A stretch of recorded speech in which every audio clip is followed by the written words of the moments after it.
नमस्कार मंडळी, आज आपण सगळ्यांची आवडती होळी स्पेशल पुरणपोळी बनवणार आहोत। ही रेसिपी खूप सोपी आहे आणि नक्की ट्राय करून बघा। जर तुम्हाला अशाच सोप्या आणि पारंपरिक रेसिपी आवडत असतील तर व्हिडिओला लाईक करा आणि आपल्या चॅनलला सबस्क्राईब करायला विसरू नका।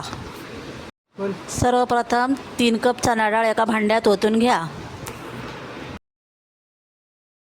चणा डाळ 2-3 वेळा स्वच्छ पाण्याने धुवून घ्या। आता त्यात पुरेसे पाणी घालून किमान 1 तास भिजत ठेवा। मी कुकरमध्ये 5 कप पाणी घातलं आहे, पण जर तुम्हाला कटाची आमटी बनवायची असेल तर तुम्ही थोडं जास्त पाणी घालू शकता। तुमच्या गरजेनुसार पाण्याचे प्रमाण ठेवा। पहिली डाळ कुकरमध्ये घाला आणि 3 ते 4 शिट्ट्या होईपर्यंत शिजून घ्या। कुकरचं झाकण बंद करून 5 शिट्ट्या करून घेऊया। एका मोठ्या प्लेटमध्ये चवीनुसार मीठ घालूया। मीठ जास्त घालायचं नाही, कारण पुरणपोळी गोड असते, फक्त चव राहावी म्हणून थोडंसंच मीठ घालायचं आहे। आता कणिक तयार करण्यासाठी एका मोठ्या प्लेटमध्ये 3 कप गव्हाचे पीठ घेऊया। पीठ टाकल्यानंतर ते थोडंसं हाताने हलकं करून घ्या, म्हणजे गुठळ्या असतील तर तुटतील। आता यामध्ये आपण थोडीशी हळद टाकून घेऊया व पुरणपोळीला छान कलर येण्यासाठी। आपण कणिकमध्ये तेल घालून घेऊया। साधारण 1 ते 2 टेबलस्पून तेल पिठामध्ये घाला। तेल घालताना सगळीकडे समान पसरलं जाईल याची काळजी घ्या। हाताने पीठ आणि तेल एकत्र मिक्स करून घ्या। तेलामुळे पिठाला छान मऊपणा येतो आणि पुरणपोळी लाटताना ती फाटत नाही। ही स्टेप खूप महत्त्वाची आहे, कारण कणिक जितकी मऊ तितकी पुरणपोळी छान फुगते। आता आपलं पीठ छान तयार झालं आहे। तेल आणि मीठ पिठामध्ये अगदी व्यवस्थित मिसळलं गेलं आहे। ही तयारी खूप महत्त्वाची असते, कारण पुरणपोळीची चव जितकी पुरणावर अवलंबून असते तितकीच ती कणिकेवरही असते। कणिक योग्य पद्धतीने तयार केली तर पोळी लाटताना ती फाटत नाही आणि भाजल्यावरही छान मऊ राहते। आता ही कणिक झाकून किमान 1 तास तरी ठेवा। वेळ असेल तर 1 ते 2 तास झाकून ठेवलं तरी अजून चांगलं। कणिक जितकी जास्त वेळ झाकून ठेवू तितकी ती मऊ लवचिक होते। कुकर पूर्ण थंड झाला आहे, तर आपण हळूच कुकरचं झाकण उघडूया। आता बघा, आपली चणा डाळ छान शिजली आहे। डाळ हाताने किंवा चमच्याने हलकं दाबून पहा, ती अगदी मऊ झाली पाहिजे। जर डाळ दाबल्यावर सहज मॅश होत असेल तर समजा आपली डाळ परफेक्ट शिजली आहे। नीट शिजली की पुरण खूप छान मऊसूत तयार होतं।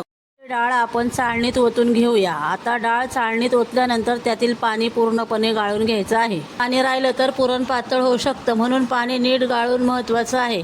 हलक्या हाताने डाळ थोडी हलवून घ्या, म्हणजे उरलेले पाणी खाली जाईल। आता डाळीमध्ये 1 कप किसलेला गूळ घालूया। गूळ घालताना गाठी नसतील याची काळजी घ्या।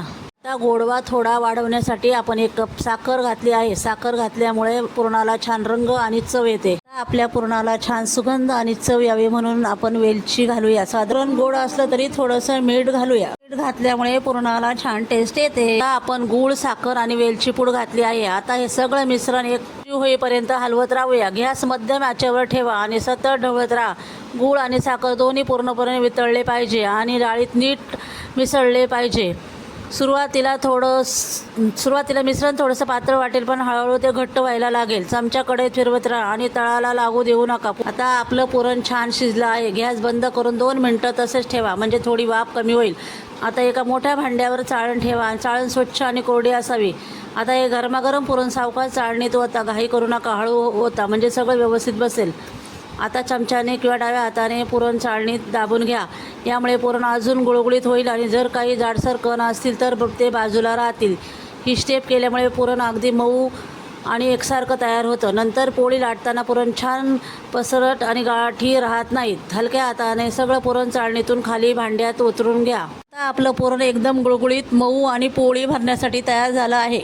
आता पुरणाचे मध्यम आकाराचे गोळे बनवून घ्या। गोळे ना खूप मोठे ना खूप छोटे असावेत। सगळे गोळे साधारण एकसारख्या आकाराचे ठेवा, म्हणजे पोळ्या पण एकसारख्या तयार होतील। पण आधी झाकून ठेवलेले कणिक पुन्हा एकदा बाहेर काढूया। झाकण काढल्यावर तुम्हाला दिसेल की कणिक आधीपेक्षा अजून मऊ झाले आहे। आता एक कणकेचा गोळा घ्या आणि हाताने हलकासा चपटा करा। मध्य पुरणाचा एक गोळा ठेवा। कणकेच्या कडा हळूहळू वर आणून पूर्णपणे बंद करा। वरचा अतिरिक्त भाग हलक्या हाताने काढून टाका। जो छोटासा कणकेचा अतिरिक्त भाग राहतो तो हलक्या हाताने चिमटीने काढून टाका। जास्त कणिक राहिलं तर पोळी जाड होईल, म्हणून वरचा भाग व्यवस्थित काढणं महत्त्वाचं आहे। आता हा भरलेला गोळा हलक्या हाताने गोल फिरवत स्मूथ करून घ्या। वर थोडंसं कोरडं पीठ लावून गोळा हलका चपटा करा। लक्षात ठेवा, दाब जास्त द्यायचा नाही, हलक्या हाताने सगळं करायचं आहे, म्हणजे पुरण बाहेर येणार नाही। आपलं पुरण भरलेला गोळा लाटण्यासाठी तयार आहे। तर मग पुढच्या स्टेपमध्ये ही पोळी हळूहळू लाटूया। अगदी हलक्या हाताने लाटायला सुरुवात करा. सुरुवातीला मध्यभागी हलकं दाब द्या आणि मग चारही बाजूंनी हळूहळू लाटा. जास्त जोर लावायचा नाही. जर जास्त दाब दिला तर पुरण बाहेर येऊ शकतं. हळूहळू पोळी गोल आकारात पसरत जाईल. जाडी मध्यम ठेवा. ही पुरणपोळी छान गोल समसमान आणि लाटून तयार झाली आहे. चला तर मग आता गरम तव्यावर ही पोळी भाजायला घेऊया. तवा मध्यम आचेवर गरम करून घ्या. तवा खूप जास्त गरम नको आणि खूप थंड नको. तवा योग्य तापला की त्यावर हलक्या हाताने लाटलेली पुरणपोळी ठेवा. सुरुवातीला वरच्या बाजूने छोटे छोटे बुडबुडे दिसायला लागतील. याचा अर्थ पोळी एक बाजूने भाजायला सुरुवात झाली आहे. आता ती सावकाश उलटवा. दुसऱ्या बाजूने भाजायला लागली की वरून हलकासा साजूक तूप लावा. तुपामुळे पोळीला छान चव आणि सुंदर सोनेरी रंग येतो. पुन्हा एकदा उलटवा आणि दुसऱ्या बाजूनेही तूप लावा. दोन्ही बाजूंनी हलक्या हाताने दाबत भाजा. जास्त दाब देऊ नका, नाहीतर पुरण बाहेर येऊ शकतं. पोळीवर छान सोनेरी तपकिरी डाग दिसायला लागले की समजा ती परफेक्ट भाजली आहे. संपूर्ण घरभर तुपाचा आणि वेलचीचा सुगंध दरवळायला लागेल. आता ही गरमागरम पुरणपोळी प्लेटमध्ये काढून घ्या. अशाच प्रकारे बाकीच्या सगळ्या पोळ्या भाजून घ्या आणि आपली होळी स्पेशल मऊसूत तुपात नालेली पुरणपोळी तयार आहे. ही रेसिपी तुम्हाला आवडली असेल तर व्हिडिओला नक्की लाईक करा आणि अशा सोप्या आणि चविष्ट रेसिपीसाठी आपल्या चॅनलला सबस्क्राईब करायला विसरू नका. तुमच्या घरी पुरणपोळी कशी बनवतात ते कमेंटमध्ये नक्की सांगा.